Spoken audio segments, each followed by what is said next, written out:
On summer of July 30, 1975 afternoon, Jimmy Hoffa was riding his car after saying goodbye to his wife, heading to Pontiac to visit his friend. And after the meeting, he was invited to a restaurant in Oakland counties to meet two criminal gangers, Tony Jack and Anthony Provenzano. And here's the thing. When Jimmy arrived to a restaurant, he found no man waiting for him. In this moment, the oddness occupied Jimmy's thinking. He directly rushed to a payphone that was near to the area he was in and called his wife. And while he was talking to her, no one was aware that Jimmy's call will be his last time call, or let's say his last time appearance, because then he became unfound.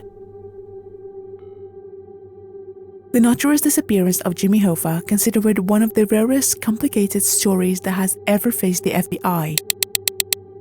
However, yet still some directions trying to give a logical reasoning to what really happened to Jimmy Hoffa. The story began in 1935 when Jimmy got fired after dropping a crate of vegetables on the loading dock for the company he was working for, Rogers Warehouse at Detroit. Then he met a Dreamsters official and he hired him as an organizer with a local 299 while he was only 21 years old. This was the first time for Hoffa to see life from another perspective. Every day of the average individual is a matter of survival. If by chance he should go from home to work and have an accident, lose an arm or an eye, he is just like an animal wandered in the jungle. He is out. Life isn't easy. Life is a jungle. Ethics is a matter of individualism. What may be ethical to you may be unethical to someone else, but my ethics are very simple. Live and let live. And those who try to destroy you, make it your business to see that they don't and that they have problems.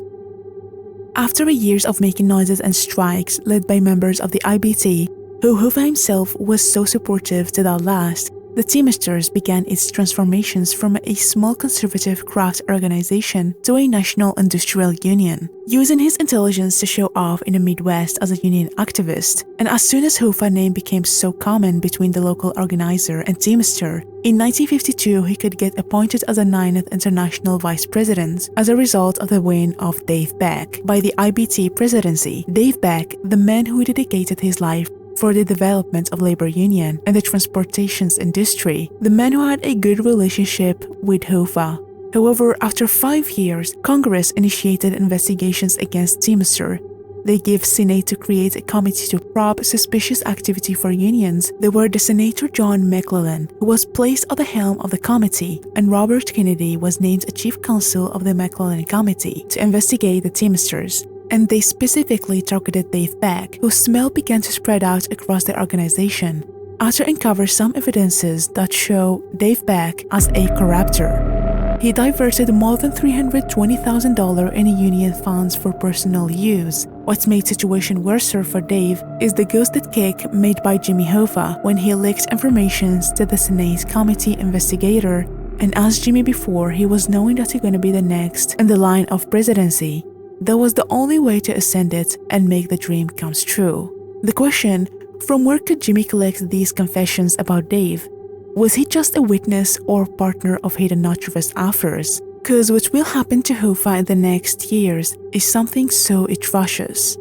During Hoffa's presidency of the IBT, Robert Kennedy was still tracking Hoffa because he was doubting Hoffa a lot. Thus, for some reasons, he intended to put him in jail. But were there any evidences? Actually, in the ends of 1950s, Jimmy Hoffa hired an ex-agent of WW2, John Chesty, inside McClellan Committee that Robert Kennedy was its chief counsel. Actually, John Chesty was playing his double agent role masterfully by slipping him FBI-vetted document, while on the other hand, passing a fake document to Hoffa. And one day, Hoffa walked into DuPont Plaza Hotel in Washington. Suddenly, half-dozen G-men catched him for bribery cases that Jimmy was involved in. And although Chesty witnessed against Hoffa, however, Edward William, Hoffa's lawyer, could get around the evidences to make Jimmy won an acquittal for Teamsters president. Who's behind Hoffa? In 1961, JFK became the 35th president of USA.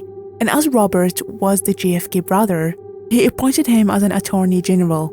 Thus, the antagonism displayed by Kennedy toward Hoffa, the anti-democrat, who was soaring incredibly in Washington. Hoffa was not feeling good for that last. However, he was brave enough to continue working silently on his own hidden project. Timing with these last, the Teamsters member grew up nearly to 2 million members, meaning that union accounts were flush with funds. Hoffa began buying real estate. He secured some loans using funds from Teamsters pension fund. Also, he began loaning money from Teamsters fund to mafia bosses to buy Las Vegas casinos. In response, Hoffa received a support in union activities. One day, the Teamsters Associate decided to cooperate with federal prosecutors and expose Hoffa's manipulations. It seems that scenario is repeating itself before with Dave's case.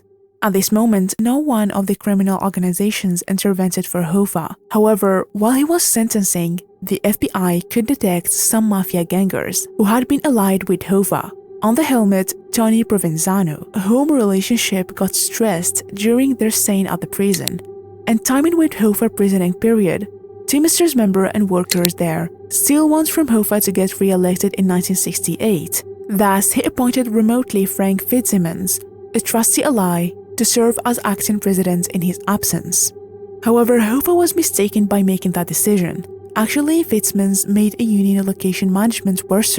He gave corrupt local bosses a freer hand. He turned the Teamsters over to the mob. On December 23, 1971, less than 5 years into his 13-year sentence, Hoffa was released from prison when USA President Richard Nixon commuted it to time served.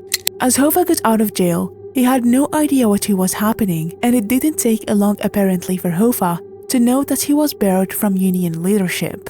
Hoffa was so furious. Thus, he started from the bottom as a low-level staffer at Detroit Local 299, and while he was progressing, he received some messages from mafia and mobster to back off. Hoffa didn't give any interest to the messages till the D-Day of Hoffa.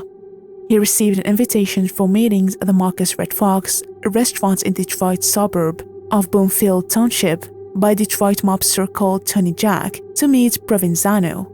To resolve a rising dispute happened before, and it seems that something for sure prepared against Hoffa, cause his presence at the restaurant made his lifetime disappearance.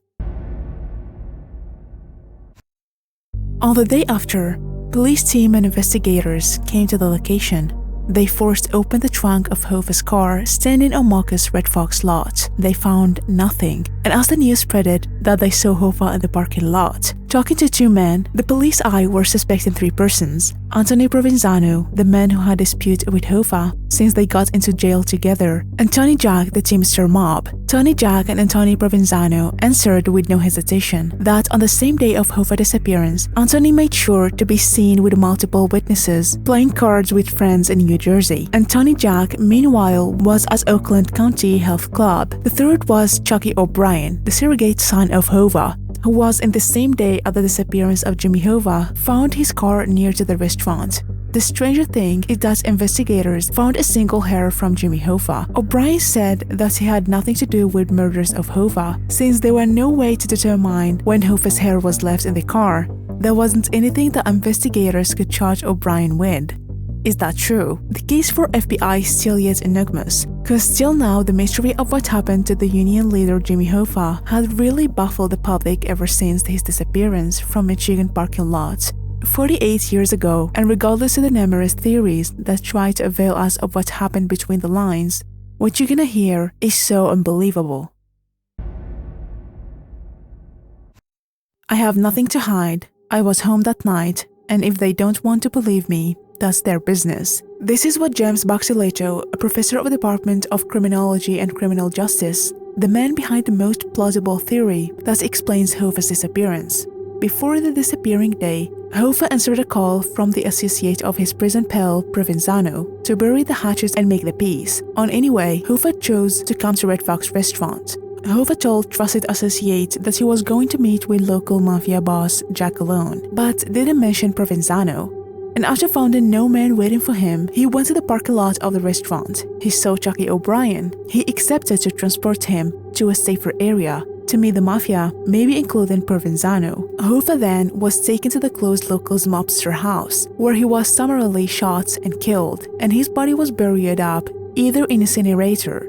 To think deeply in the case theory, no one would plan to kill Hoffa and bury the body in a place far from where he was in. as other theories said. That's gonna indulge the plan, and anyone can witness what really happened. And not to forget that in 2001, FBI found a hair from Jimmy Hoffa was reportedly discovered in a car driven by Jackie O'Brien, the same day of Hoffa's disappearance. This theory brought by James is seen as the most plausible one, but as there would be no body to recover, the theories will continue to develop the paths to know the truth, if it is available. At the end, thank you for watching.